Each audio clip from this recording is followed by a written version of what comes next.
Morning, good morning. I never know quite whether, here we go again. I'm going to stop saying it. I'm just going to say good morning, good morning, good morning. Good morning, everybody. It is Saturday morning, and I've no idea what the date is. Is it the 4th or the 5th or something like that? Anyway, who cares? We don't care. It's Saturday morning, and it's story time. Da-da-da-da. And this morning, before we begin, excuse me, first of all, I'd like to say good morning to Great Eagle, who is, as usual, standing to my right side. And I'd also like to, let's not forget, last but not least, good morning, Chris. Good morning, Rosemary. Good morning, everyone. We have people already logging in, Rosemary. What date is it today, actually, Chris? Today is February 5th. Oh, my goodness. How did it get there? Oh, time goes so quickly when you're having fun, doesn't it? It really goes and goes and goes and goes. All right, so it is story time, but before we get into story time, I do like to give, those stragglers, because I know we have stragglers. We know we have people who are a little bit late coming on. So I'd like to sort of give a little moment to that. So you say, Chris, that we have a few people coming on already, logging in there? We do. Maggie says it's her daughter number 2's birthday today. Oh, happy birthday to daughter number 2. Happy birthday to Maggie's daughter number 2. Happy birthday to Maggie's daughter number 2. A lot of people have their birthdays in February. I was in the supermarket the other day, and what was it? My birthday's on the 7th, and well, mine's on the 8th. Oh, is it really? Or mine's on the 4th? Or mine's on the blah blah blah. And I chimed up, and mine's and I have a birthday on the 12th. But of course, we know that it's not my birthday on the 12th. We know that it's Reese's birthday next Saturday. I bet I should really, shouldn't I, tell a story about Reese and what happened with Reese, or maybe a story about Reese next Saturday, because it's his birthday. But Maggie, we hope your daughter has a wonderful, wonderful, wonderful, your second daughter has a wonderful, wonderful birthday. Is there anything else going on there, Chris? Mostly everybody's coming in and saying their hellos. Good. Okay. Well, that's great then. So are we ready to begin? I think we are. Okay. So here we go with our story, which is, I'm going to give you one of those warnings when you get a movie and it's rated different things. So I'm going to give you a little bit of a rating with this story, because it's a little bit, well, it's actually a lot of a sad story, but there is joy in this story as well. Now, our theme this month is love, and love comes in all forms, all shapes, and all sizes. And so this is, in a way, a story of love. It's a little bit of a hard story to listen to, so bear with me, or switch off now. So here we go. Once upon a time. Once upon a time, a few years ago, I was in New York City, and I was at an event, my event. We were at, I believe, the Marriott Hotel, and we had an absolutely packed audience. We were in New York. I'm not sure if I said that to you. We were in the New York Marriott Hotel. And so some of you might have been to the New York Marriott Hotel and seen me there. So pay attention. Anyway, as excuse me, as always happens through these events, I give messages, lots of messages from lots of people in the spirit world. Now, on Thursday, I believe it was, we were talking about, so in fact, I think someone asked a question: how clearly can the spirit world see? How clearly are they able to see? Are they able to see us? Are they able to hear us? Do they know what we're up to? Do they know what we're doing? And I remember a few months ago telling a story about how my group of students sat one night, and each of them was spoken to, and each of them was given a message from I think it was the little old lady who came through to talk to us all, describing what we'd been up to over the last week or so. She went to one student who shall be nameless. It was a group of children in the spirit world who came. That's right, I'm remembering better now. It was a group of children in the spirit world who came. And there was one little boy who was the spokesman, and he said to this one student, "We see you. We saw you with the girls," and she has two girls. "We saw you with the girls, and we saw you screaming at them and yelling at them and being very mean to them. And we saw you being mean, and we don't like you anymore." Then they went to somebody else. "We saw you." And this person, it was actually a couple. "We saw you, both of you, painting in your bedroom, painting the windowsill in your bedroom." And then they pointed to the husband. "We saw you and we heard you. You were mean to her and made her cry. You were mean and we don't like you anymore." And on around the room it went. Not all of the things, not all of the messages from this group of children was quite as tough and as harsh. But basically, every single one of us in that room understood. We got to understand just how very, very clearly the spirit world sees us and how they perceive us.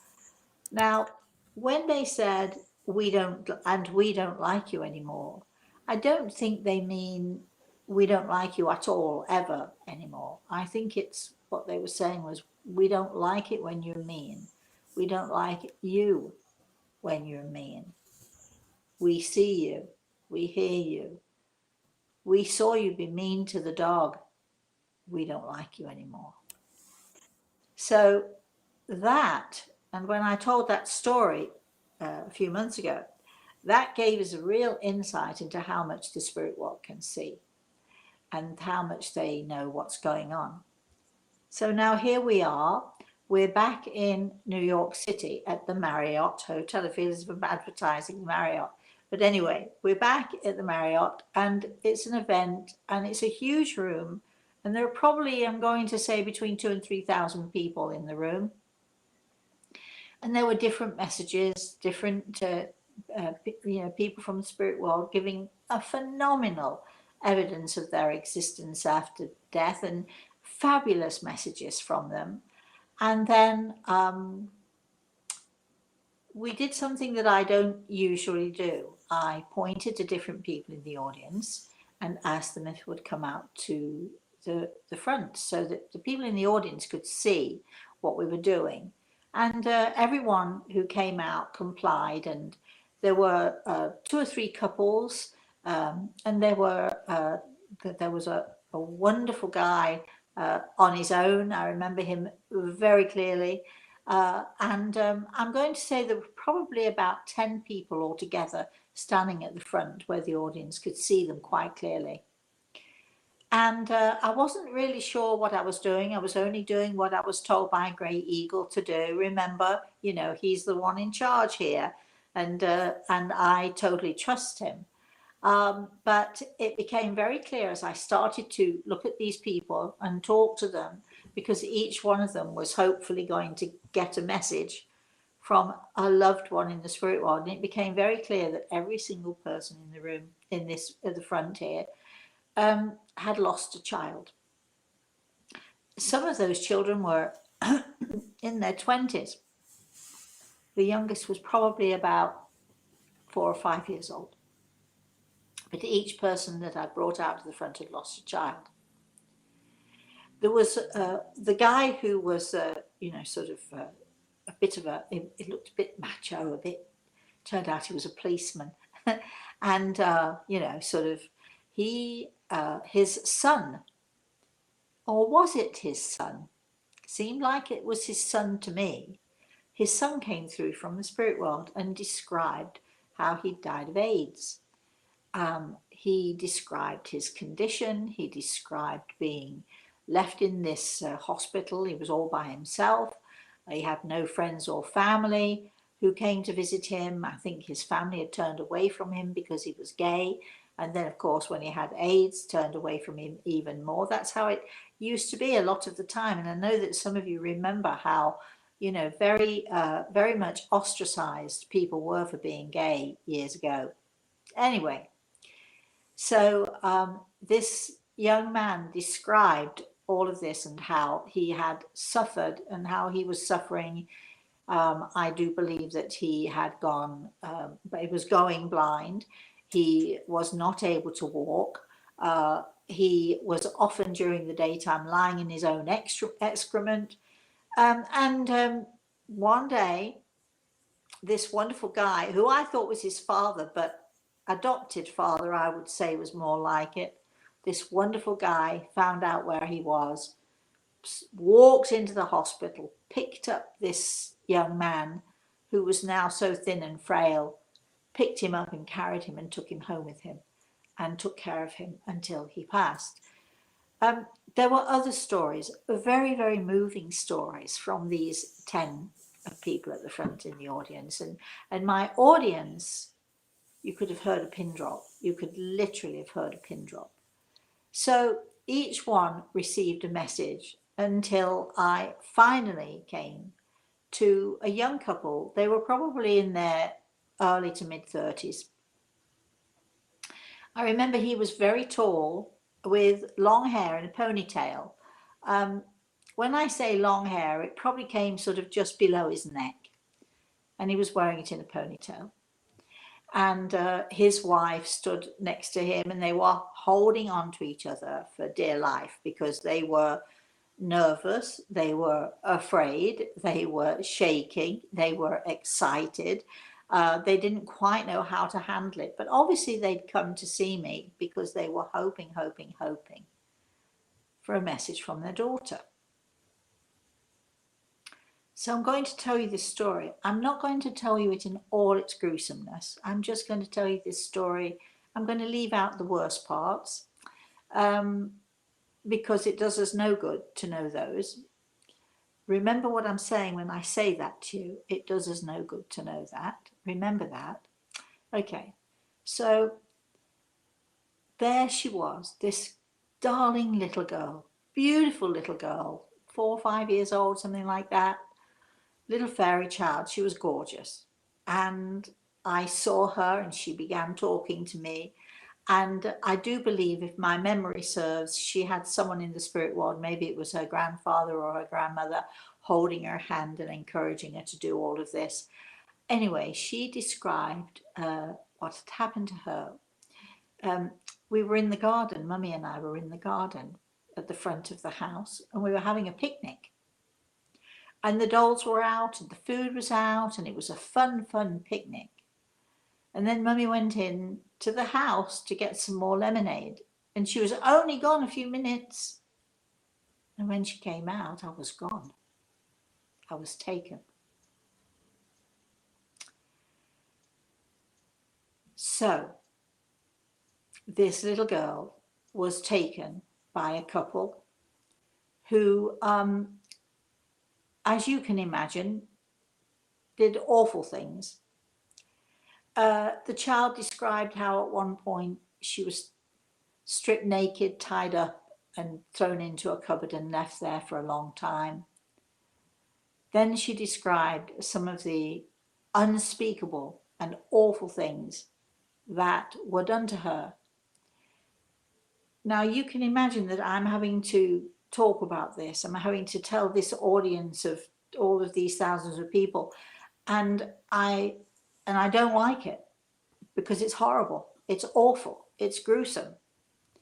And I'm saying to Grey Eagle, why am I telling this couple? Why am I telling them this? And you can imagine that they were standing there and they were crying, they were sobbing. Why do we need to go into this awful stuff? And Gregor said to me, Rosemary, since their little girl has been taken from them, and she was eventually found, dead of course, they have imagined so many terrible things. They have imagined far worse than we're telling them here. And whatever they have imagined is much worse. So we feel that they need to know, not everything, but they need to know some of what happened to their child so that in some way their imagination can, stop. They going off and driving themselves crazy. And now they have something that they know happened and they can deal with it better. I don't know if I agreed with it at that point, but I trust my guide and I trust those in the spirit world. And I trust this little girl whose family in the spirit world were helping to describe all that had happened to her. So I trusted them, rightly so. So after she described all that horribleness, she described how finally and eventually how wonderful it was. She was describing how I closed my eyes for the last time. I closed my eyes and there were angels and I knew that they'd come to save me. I knew that they'd come to help me and they lifted me up and they carried me here. And here I am and it's wonderful, wonderful. And as I began to say these things, the audience who were in tears began to smile. They began to wipe their tears and blow their noses, and the couple standing next to me, whose daughter this was, they held each other tight. And they were so, so, so grateful to hear that their daughter had finally been saved. And then the daughter started to laugh. And she said, look at my daddy's hair. I said, what's... And I looked and I saw the ponytail, which I hadn't noticed before actually. And she said, it used to be much longer than that. Can you tell him it used to be much longer than that? So I looked at him and I said, oh, I'm looking at your hair. And he sort of looked at me and I said, apparently it used to be longer than that. And then his daughter said, he cut his hair and he laid it in the coffin with me when they buried me. And when I said this to them, he just completely lost it, burst into tears, but they were tears of joy. They were tears of joy from a father who loved his daughter so much and couldn't do anything to help her when she was here and going through this awful stuff. But now, here she was, coming to him and coming to her mummy with love. Don't think it's easy when the spirit world comes to talk to us, and especially about the horrible stuff that might happen. It's not easy, it's emotional. It takes a lot out of them, but they do it because they love us. This little girl, as she was telling me about this, she held up her hand and she showed me. She said, tell him I'm holding his hair in my hand and I keep it with me. And he laughed and he cried and her mummy laughed and cried. And for all that it was a horrible story in so many ways, at the end it was so beautiful and so incredible. My angels came to save me, she said. My angels came and they carried me safely here. And I asked her, what does here look like to you? And she said, flowers and bright and colours. She was bouncing up and down with such joy because she'd finally been able to help her parents to let go of a lot of what had happened, and for them to understand that no matter how awful our life can be, there is joy at the end for all of us. There is joy, there is happiness, there is love. This couple held on to each other. They loved each other very much. They loved each other, brought together by their daughter's love. They loved their daughter, would have given anything to have her back with them. And yes, all right, not in the way that they would have wanted, but she was back with them. And she went on to tell them so many other things. But the piece of information which was so crucial to them, even though they didn't know it at the time, they were looking for that one crucial piece of information that told them that this isn't a fantasy, this is real. This is real stuff, and she's really here. And that one seemingly insignificant to so many people, that seemingly insignificant piece of information, he cut his hair, and he was so fond of his hair, and he loved his hair, and of course he was growing it back, and he cut his hair and he put it in the coffin. And look, Rosemary, tell them, look, I've still got it. Love, oh boy, it comes in so many different forms. That little girl loved her mummy and daddy. She loved them enough to brave an audience of over 2,000 people to tell her story. She loved her mummy and daddy enough to be there for them, to give them that one piece of information that they could hold on to for the rest of their lives. And I know that they're still holding on to that information. And I know that it will never, ever leave them, ever. Love from those in the spirit world is precious and beautiful. And our love for them is precious and beautiful. We could say love is what makes the world go round, but love is what gives us the strength and the courage to live this life that can be such an awful, traumatic struggle sometimes. But the love of those in the spirit world, the love of our families, is what makes us courageous enough to keep going even when we just want to give up. This little girl stays in my memory, and even when I think about her, I smile because she was so beautiful, so perfect, and so determined too. The end. As all good stories must begin once upon a time, and as all good stories must end. The end. Chris, how are we doing? Good, Rosemary. Edie says, thank you for all that you endure to help others. Bless you. Well, I don't really endure anything, really. That's very, it's so nice of you to think that. I mean, I do endure because you can imagine being involved in that story and listening to that story. I was, as heartbroken as everybody else was, but that's life, isn't it? I mean, I wouldn't say that I, endure in order to be a medium. I think I'm so blessed, so very, very well blessed. I think I'm probably one of the most blessed people on this planet.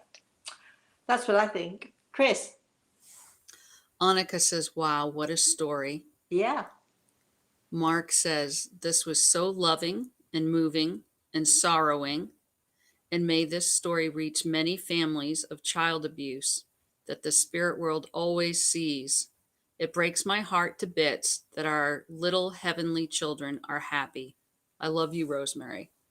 Oh, thank you, darling. I appreciate that. All right, keep going, Chris. All right. Juana is writing in a different language, saying me encanta. So I think that has to do something like, charmed or enjoyed the story. So I just wanted to mention what I could, that we Okay. see their If comments. you are a person who excuse me, speaks different language, you can use Google Translate, because we'd love to know what it is you're really saying to us. So we like you to be involved with us. Chris. Deborah says love matters most. As long as And it's the right kind of love, you're right. Yes. Is and there the, a wrong kind of love, Chris? Does that lead us to suppose that there's a wrong kind of love?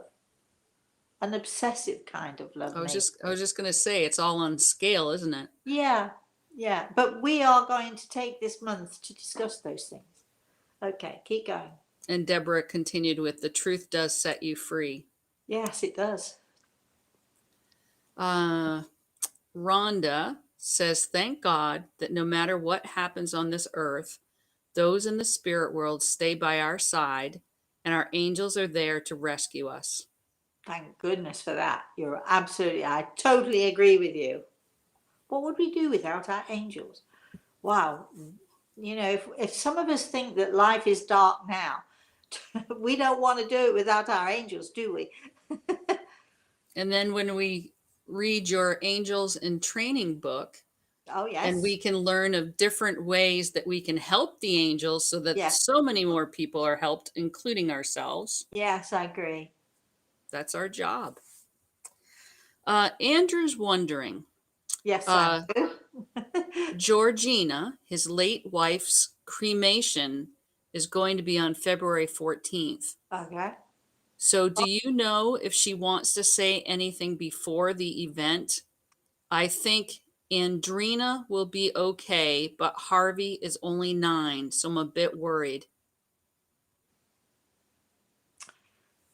Let me think about it and come back to it. I'll come back to it, Andrew. Not sure. Chris. Lorraine says, knowing our loved ones are watching us is a wonderful comfort. Thank you for being the channel to them. Well, I thank them every day. Let's see. Miriam's asking, do you happen to know who Dolores Cannon is and her opinions about the spirit world? I have no idea. Would love to say yes, but I don't know. Sorry. Can't help you. I don't have any more questions at the moment. I think people are stunned with that story. You're kidding me. No, I'm kind of surprised. All right. Here's the deal, everybody. If you don't participate, we're done. Right, Chris? Yes. Maybe then we have a short story time and a short morning, and maybe I can go back to my cooking and cleaning, all that other stuff I need to do today. It's going to be one of those days. Actually, it's really not going to be one of those days. You know, I'm having some people over for dinner, some good friends of mine over for dinner tonight, and I said, request what you like. And so we're into beef stew. It's really not, well, I suppose it is a beef stew. I mean, you could call it this is mine, so you could call it a cross between a stroganoff and there's no mushrooms in it. Stroganoff has mushrooms, and a bourguignon. And bourguignon has wine in it. And I'm debating on whether I should put a little wine in there, but I love to use balsamic vinegar. I can hear you all say, what? You kidding? What? But if you go to my recipe book, you can find the recipe in there. And so this morning, early before the show, I was flouring the meat and shaking off the flour and throwing the meat into the hot oil to sear it before it went into the crock pot. And now, see, I've done all I need to do. Now I'm done, and there it sits in the crock pot, and that's all. That's it. I'm done. Don't you think that's a good dinner party, Chris? I love what we're labeling your beef stew. I would come for that for dinner. Absolutely. The meat is so tender. And it's such a flavorful, really flavorful thing, and so easy peasy to make. And I am going to do a tinsy wincy little bit more cooking not a lot though. I'm going to peel some carrots and some parsnips. I'm going to roast them and make some mashed potatoes. Bingo. The dinner is done. You see how easy a dinner party can be? Really easy. All right. So we do have a few comments now. Go for it then. Mark says, "We, the many who follow you, know you're the real deal. Can Gray Eagle explain the spirit world on how, when we pass, are not in our physical body, but our spiritual body, just as our fur children pass and are in spirit?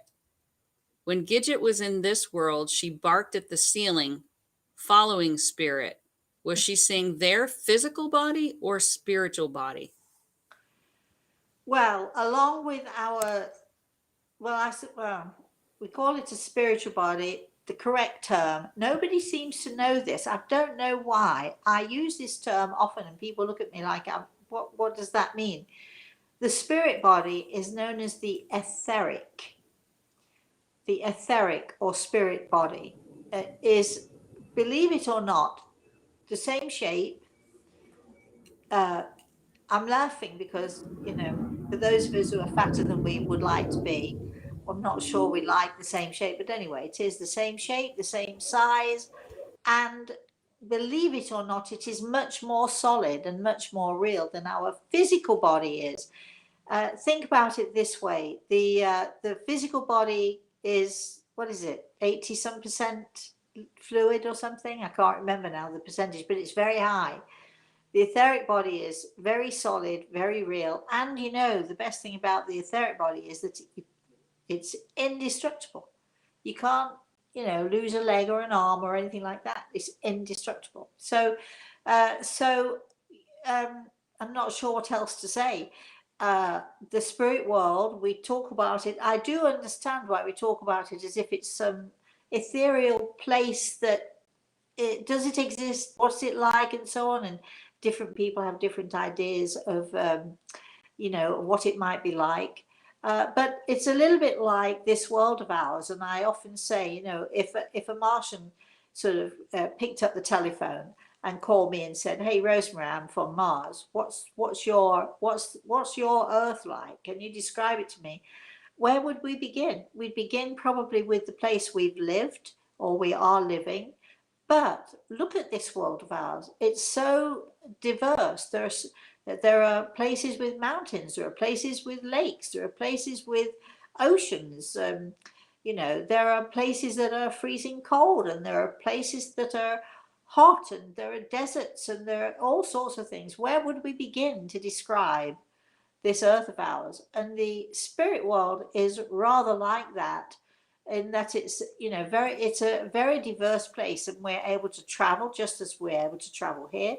We're able to travel, we're able to explore, we're able to see all of those things, but they are all very solid, very real, and very, very I would say the one thing that I notice when I travel there is that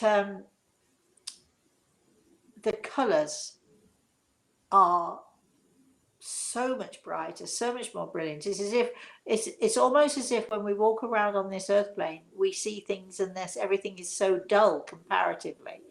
It's the sky might be blue and the grass might be green, but in the spirit world, it's like a vibrant blue and a vibrant green. It's almost as if we're all walking around with cataracts on, and we only see a glimpse of what color is, and all of a sudden we see color in its best form, its brightest form, and its cleanest form.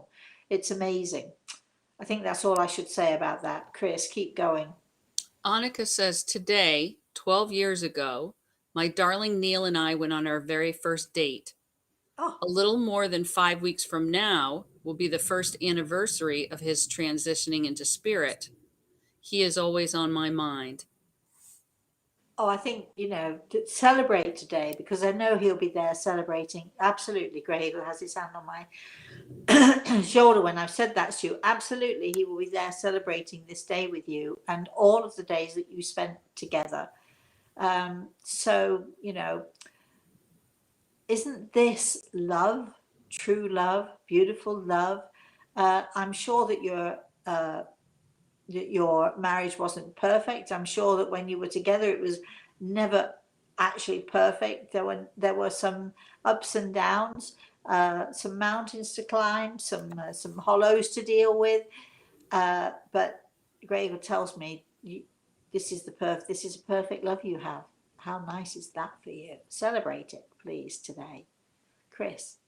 Annika also said, I think we are so stunned by your story that it's hard to go back to something else to Oh. ask. Okay. Well, uh, a lot of my stories are stunning.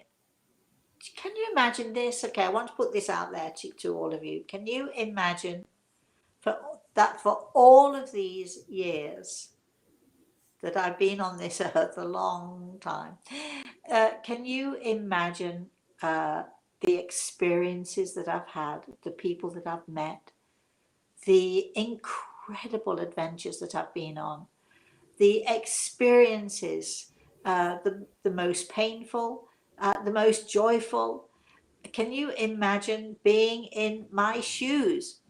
Uh, it's hard for me to imagine, and I'm in my shoes and I've lived all of this. So I do understand why people get a little bit stunned. But for me, the stories that I tell, including the one this morning, that is not the first uh, story. I've had other stories, similar stories, some worse, some more intriguing. When you think about, because the stuff that happens in this world of ours, people are murdered, people are raped, but people are nurtured, people are loved. There's the good and the bad, there's all of it. And just what I try to do in story time is to sort of give you a 2 minute walking in my shoes, a taste of what it might be like to walk in my shoes, which, as devastating as it might seem to be, is amazing. When I see people, children or otherwise, when I see people who have gone through awful situations, very traumatic situations, and then at the end we see their angels, they see their angels, the joy, the incredible, beautiful joy that goes on. There's a story in one of my books. It's called A Matter of Life and Death. There's a story in there that is a dreadful story. If you are a little bit queasy about these things, in fact, we did have a letter from someone saying, I really didn't like this book because Rosemary always tells us good stuff. but if I'm going to, if I'm going to tell you the reality, I'm going to tell you the good and the bad, all of it together, because the end of that story is remarkable and remarkably joyful at the end. And it's hard to imagine that something that it can be so awful can turn out to be so fantastic and beautiful and wonderful. Then, and also, if you can try to remember that whatever this life of ours is, however long it spans, I know, getting up, in years, I know that, I was thinking the other day about something that happened to me when I was sort of a young girl, and my mind just spun back to it, and it seemed like it happened yesterday. But what I'm trying to say is that our life, no matter how long it is, no matter how many hundreds of years we might live, is a blink of an eye. It's just, it goes so fast. And we will all depart this mortal coil, as we call it. We'll all depart at some point or another. And so I think it's so important when we realize how this this world of ours, this life of ours, it just is, it goes in the blink of an eye, really, to make the best and the most of it and to find the most joy, even if we have to dig through the muck and the trauma and the awfulness to find it. I think we should just find something in every day that makes us feel joyful and makes us smile. Chris. All right, so Skip was being very nice in our chat room, and he said, Me Encanta is telling you that she loves the story. Oh, thank you. Thank you very much. We All love when right. people join in. Yes. Yeah, it's definitely helpful. Yeah. Medi is saying, What a terrifying story, but also so beautiful. Thanks to you and Great Eagle, and God bless you both.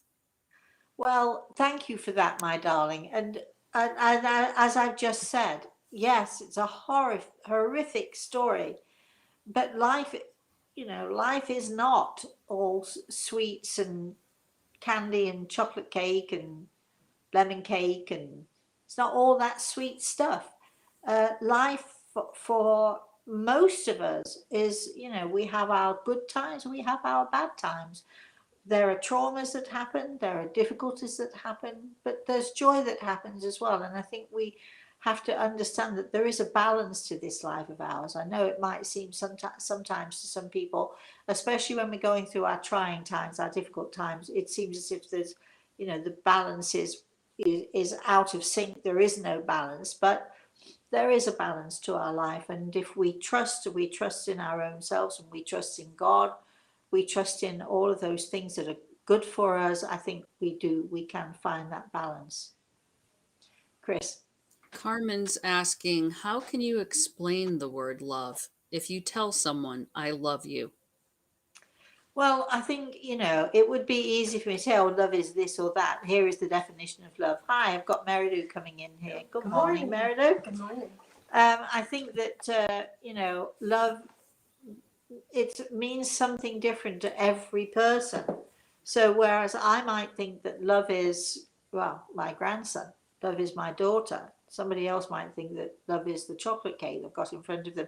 Everybody has their own definition of the word love. Our goal here this month, because it is going to be the month of love after all, it is Valentine's Day. Our goal here is that, we just we want to talk about the various types of love, the good love, the love that's not so good, because not all love is good, and not all loving is good loving. And and there's selfish love, there is unrequited love. What else is there? There is that tough love. I'm trying to think of all the different kinds of love that we talk about. So it means something different to everybody. Chris. Cheryl's asking, is nature on the other side similar to nature here, like oceans and trees and such? Oh, it's much more than that. That's not very fair of me to say that, is it? But it's way more than that. Much bigger than that, much bolder than that, much brighter than that, much more glorious than that. Are there mountains? Yes. Are there valleys? Absolutely. Is there green? Grey Eagle is laughing. Yes, there's green. Is there blue? Without a doubt, there is blue. So yeah, it's just bigger, bolder, better, different, more. All right. Rhonda's saying, I'm working my way through Angels in Training, your book, right now. It does my heart good, as well as making my angels smile. Well, good. We love it. We love that you're doing that. Uh, you have to tell me, Rhonda, what is the toughest exercise you've done so far, and what is the easiest exercise you've done so far? And, well, of course, what is the most joyful? So keep us posted. Let us know as you go along with that. It'd be really nice if people started posting on your Facebook or your Twitter or Instagram, something that they have received from doing the exercise. And Yeah, that would maybe be we can get a great. great thread going there and helping each other. Yes, if you know what, why don't we do an angels in training? What? An angels in training. Do you want to be an angel in training? I would put my hand up to be an angel in training any day of the week. If you want to be an angel in training, we're going to set something up. Why don't we set something up? We'll watch out for it on Facebook, and we'll figure out what we can do with it, Chris. What about that? Sounds like a plan. Okay, we love a plan. Right. Yes, we do. Miriam says there is a boy I don't have contact with, and every time I see him, I am out of this world. I always ask them why, but there's no response. I don't understand that at all. I'm not really sure what she's saying. Can you figure it out, Chris? Not quite. My first thought was maybe dream state or other state. She's seeing a boy.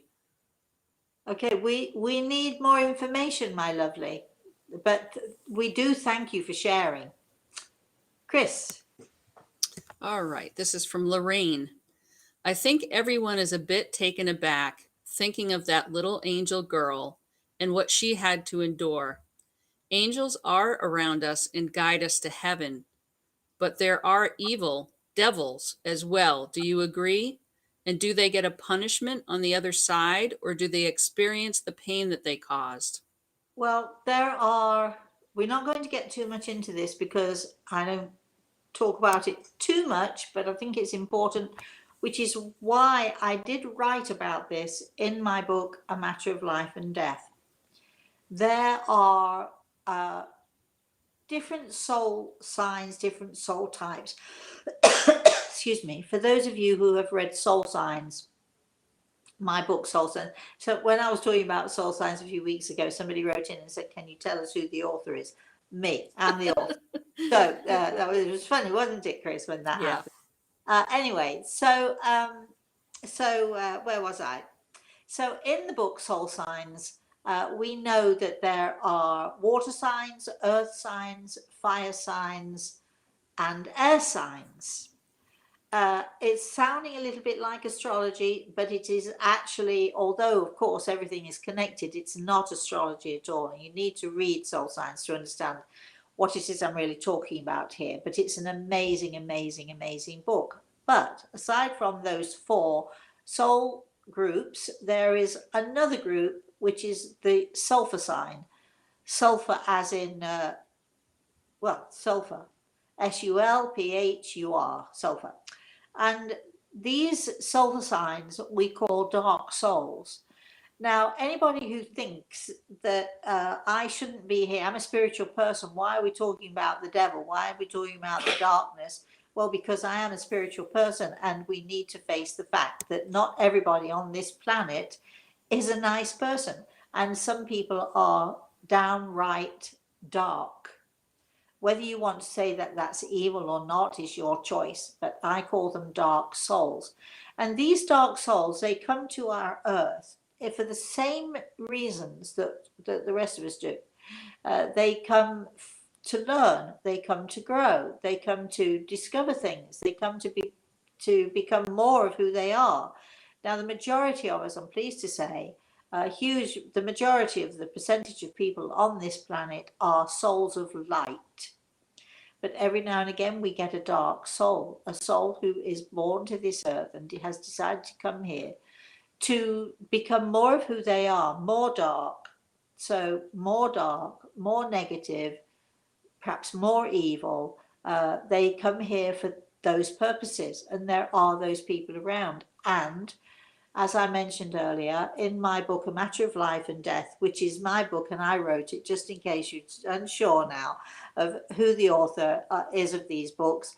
A Matter of Life and Death does have one of those stories in it. And I think I mentioned earlier, uh, a lovely lady bought the book and was so distressed and so upset and so angry with me because you always talked about the light and angels and always good things, and your books always make me feel amazing and fantastic, and then you wrote this horrible story. Well, this horrible story, yes, it is a horrible story, it is a horrible thing, but it happened, believe it or not, it happened here in Florida. It is recorded by the FBI, and I was involved before the FBI sort of got involved, really, I think. So I'm not sure if I've said that right, but anyway, it is a true story.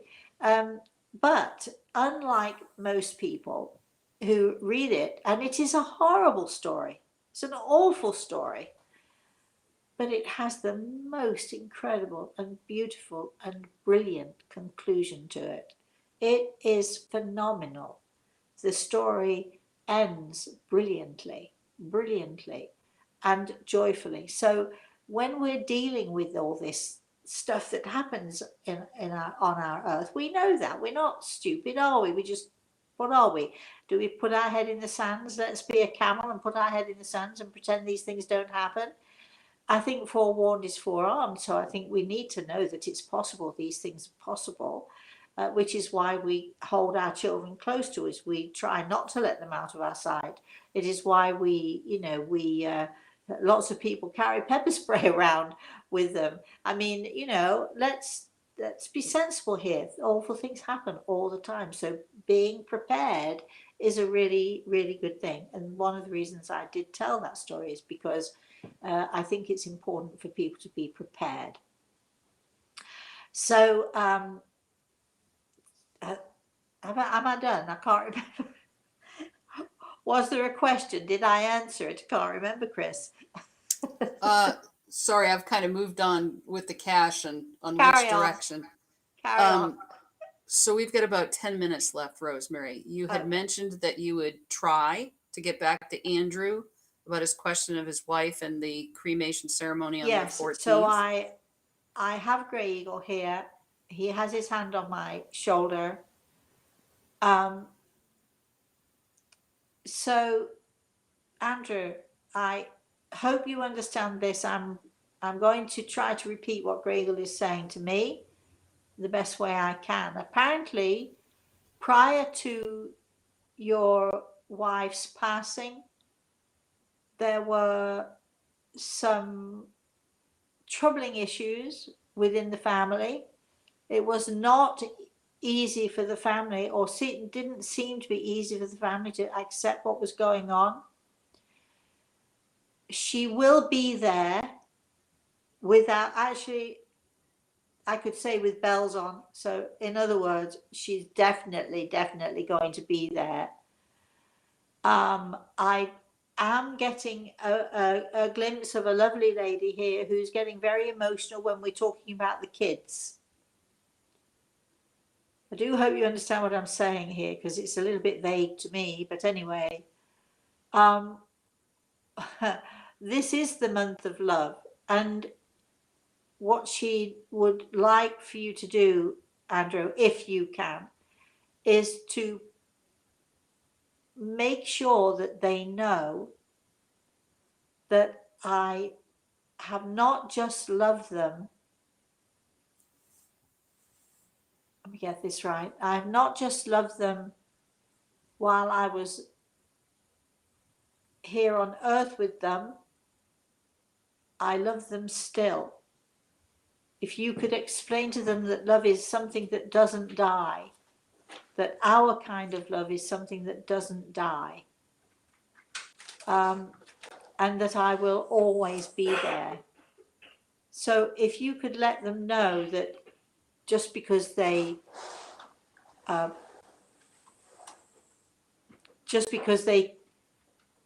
cremating, and it seems like they're cremating everything that is about me, I'm not gone and I'm not done. So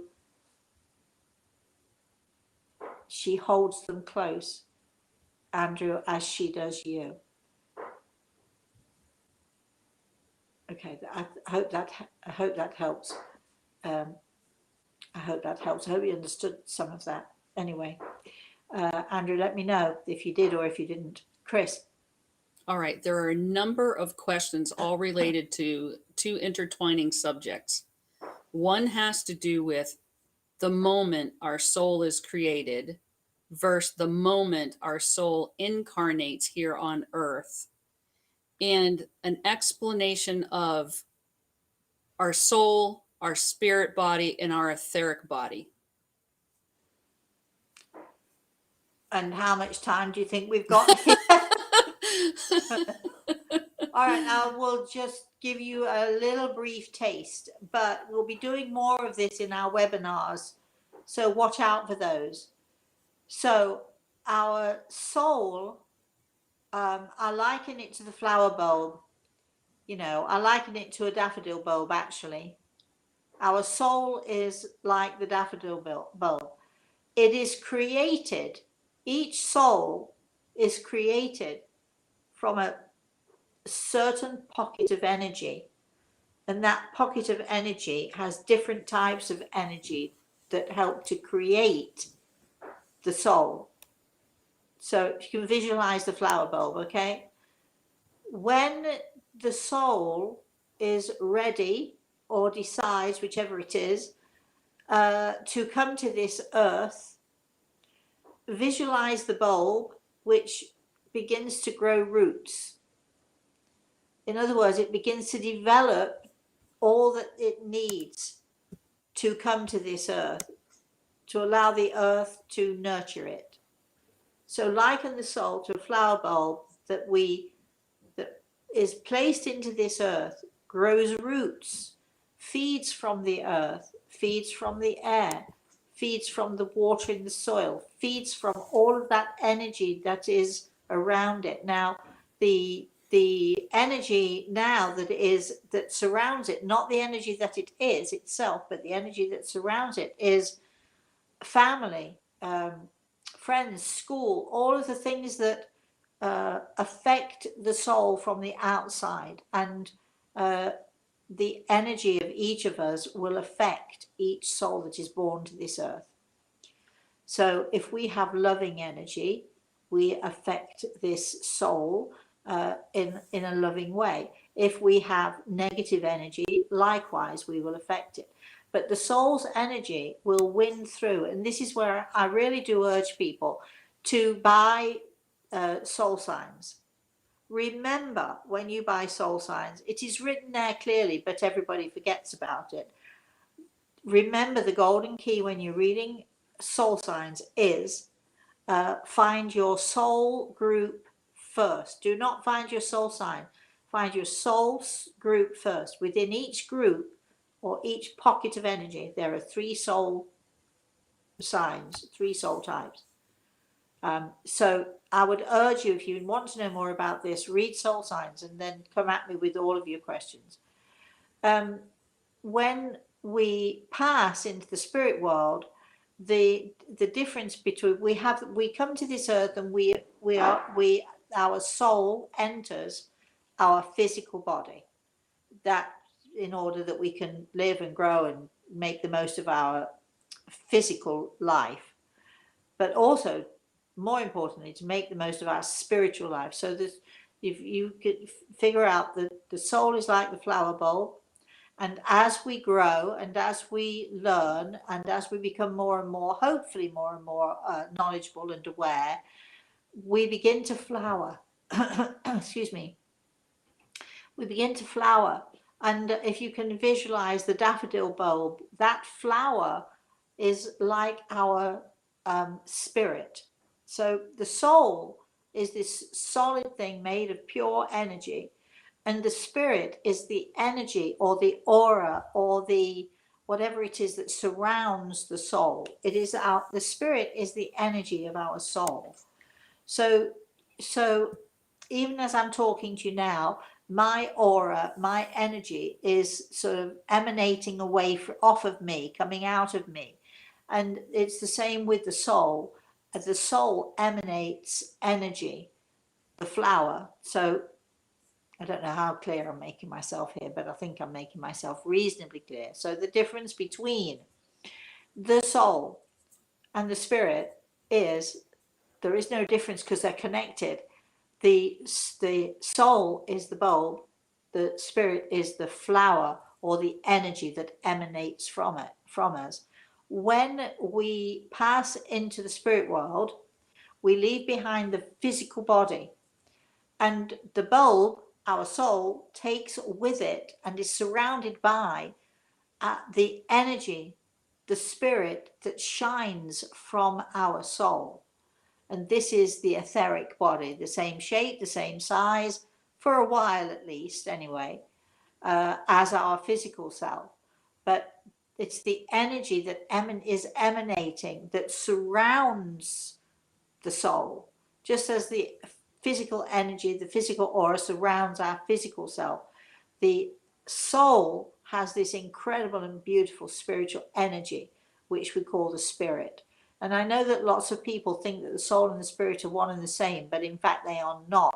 And a lot of people, like we've been asked today, well, what is the difference? And the difference is the spirit is purely and simply that pure energy that emanates from the soul itself. That's as much as I can give you there with that, Chris. All Let's right. see how So confused. Let's see how confused everybody is with that. Two things, because we're right at time. Cindy's just clarifying. Spirit is the essence of the soul, yes? The energy field, the aura, yes. All right. And then Andrew is answering your question. He said there was a row between those in Ghana and me here in the UK, but that hasn't settled down, mainly with the help from James, her uncle. I think it's a row, not a row. There was a row, not a row. So, yes, well, that's good. And I do hope, Andrew, that you get comfort from what we've been able to give you today. Okay, everybody, that's the end for story time. We are done with story time for today. So, we shall be back maybe this weekend. You never know. Today, tomorrow, you never know where we're going to be. We're going to be doing off the cuff stuff. So, and until we see you again, we'll definitely be back on Thursday morning with our The Spirit World Sees All.